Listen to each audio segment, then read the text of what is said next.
Welcome everyone, my name is Kevin. Today I'll be bringing you the review of a brand new affordable budget smartphone from Samsung. This is the Galaxy A12 and it's got a quad camera setup on the back with a 48 megapixel main lens and a 5000 milliamp hour battery, not to mention an octa-core processor, all of this in a new design.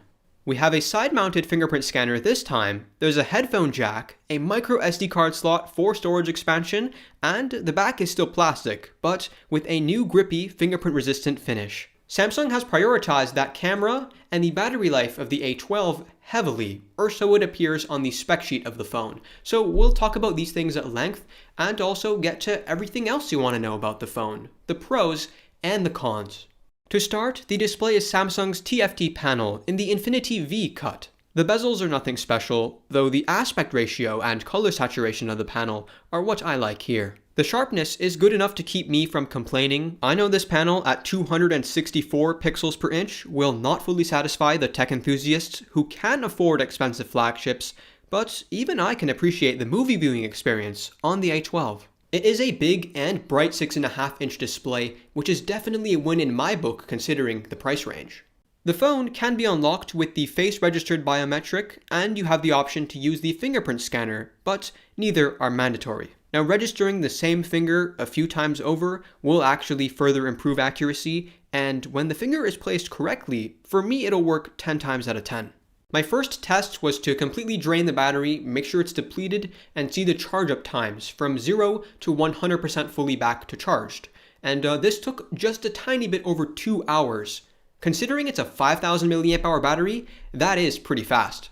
My battery life on the Galaxy A12 averaged out to 9 hours of screen on time. This was across 2 days, so it's safe to say if you're a light or moderate smartphone user, you will definitely have enough power on a single charge for 2 full days. My battery test, by the way, was conducted with Wi-Fi and data on, switching between dark mode and light mode, which I used mostly. If you are not gaming or doing any graphics intensive tasks, you might even make it to the 3rd day mark consecutively, as you can see I did on my lower use days. Let's touch on build quality and the feel in the hand with the phone. Now it's a new two-toned matted down plastic, and what this means is you're going to have an improved grip in the hand without having a case, and since it's not glossy plastic, it's not going to pick up micro scratches or fingerprints nearly as easily.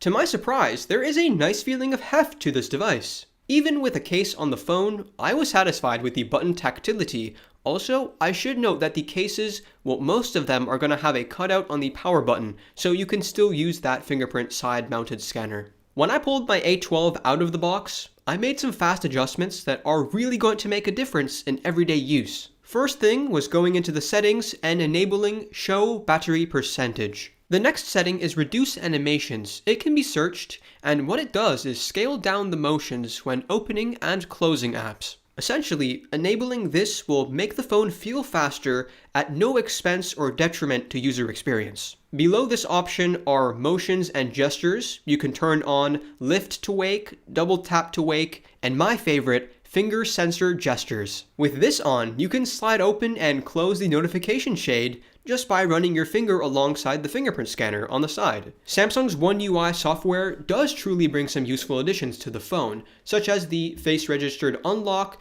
and the digital well-being. Now, the current software version on the A12 is One UI 2.5, and it's running Android 10. Not Android 11 yet, but I personally do expect to see Android 11. It's not confirmed by Samsung, but let's make it an expectation.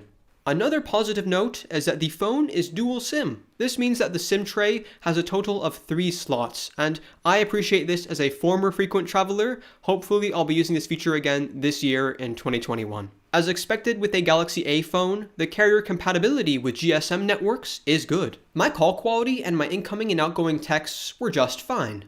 I did notice one instance where the mobile data on the A12 was pulling slightly slower speeds than my Galaxy A51. Now, I'm not talking about like a major speed difference, so I'm willing to forgive this very minor shortcoming. My regular smartphone tasks were performed with adequate speed and responsiveness. The CPU power behind the octa-core chipset isn't technologically cutting edge, and it doesn't need to be when it's only pushing ordinary tasks to this many pixels. I will cut them some slack in the CPU department of a budget phone. We've got 64 gigabytes of this internal storage and a built-in slot to expand that. Now, it's generous enough, but the speeds are just so far behind what you'd expect with a slightly higher tier Galaxy A phone or what you'd get with the average budget phone in 2021. This directly affects everyday tasks, and it's why the speed of opening apps is only adequate. Now it's time to talk about the part of the phone that Samsung has put a bigger emphasis on. Let's talk about cameras. It has a 48 megapixel main camera that has a wide field of view by nature of its focal length. There's a dedicated ultra-wide camera, only at 5 megapixels, a macro lens, and a depth sensor.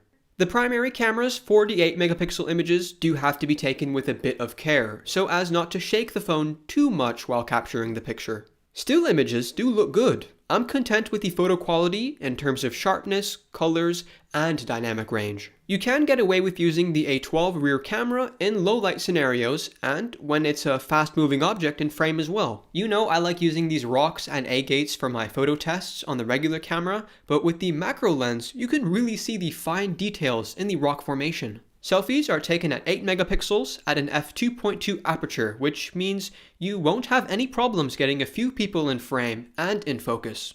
There's enough natural background blur with selfie photos that you don't have to use the option of live focus blur, but if you want it, it's there. And there's also a wider selfie mode if you're really trying to get a lot of people in frame. Basically, to recap the A12 review, Samsung has taken away from the display budget to bring excellence to other key aspects of the phone.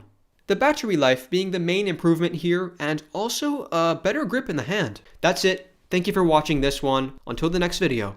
Bye for now.